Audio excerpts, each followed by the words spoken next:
Well, let's get into that because the use of it. Let's not bore people with fees forever. No, well, I mean, it's good. I mean, I think people are going to need to know this. So, I mean, they're going to want to know why people would sell these products. And, I think first and foremost, we look at it as a method or a way to create a lifetime income stream for someone. Yep.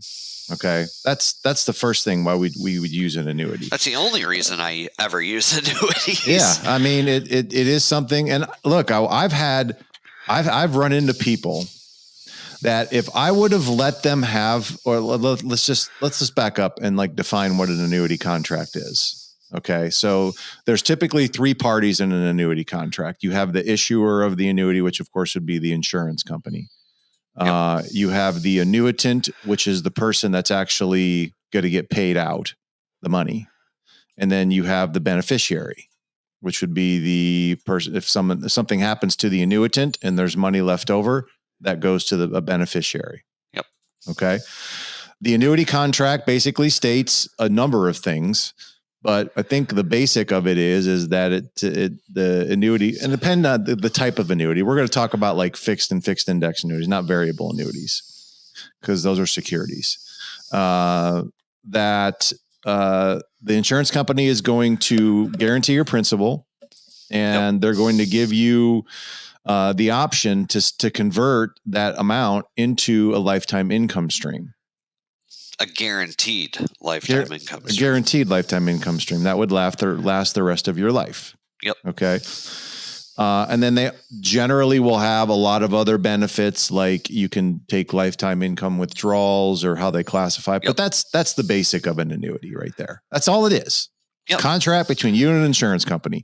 You give them a lump sum of money. They're going to tell you, hey, you can, money is going to be protected from any kind of loss as long as you don't do anything, stupid, like surrender it early.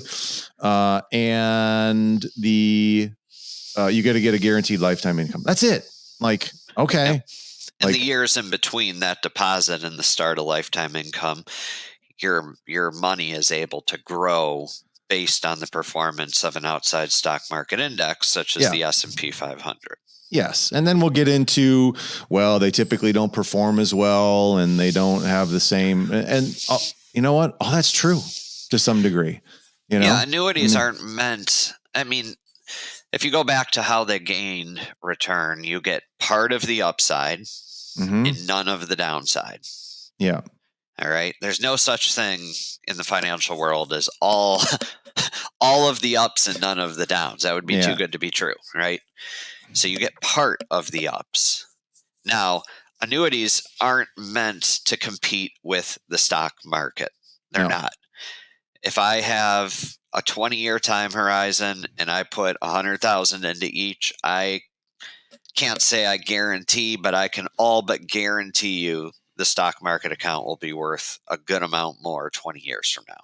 Most likely. Probabilities are very high. Very high. It's going to be higher in value than that. But we're not buying annuities for their accumulation benefits. Nope. We're buying them for their income benefits. Yes. Because that stock market account, I can pull 4 to 5% a year out of. And it'll probably last till I die. Statistically, it will, but there's no guarantee. There's no guarantee. Right. Whereas the annuity contract is going to pay me out 4 or 5%, maybe even 6%.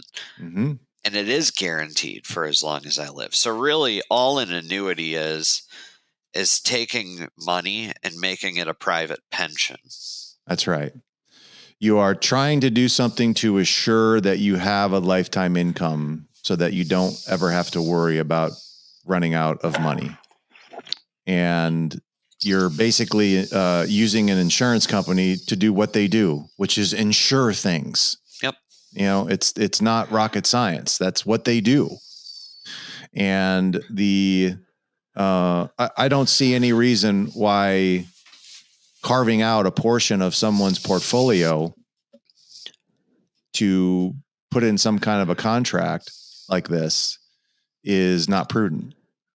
No, if you want to look at it on a return perspective, like I said, it's not going to compete with stocks, but Would it compete with bonds? Pretty similar to bonds. Yeah, I would say so.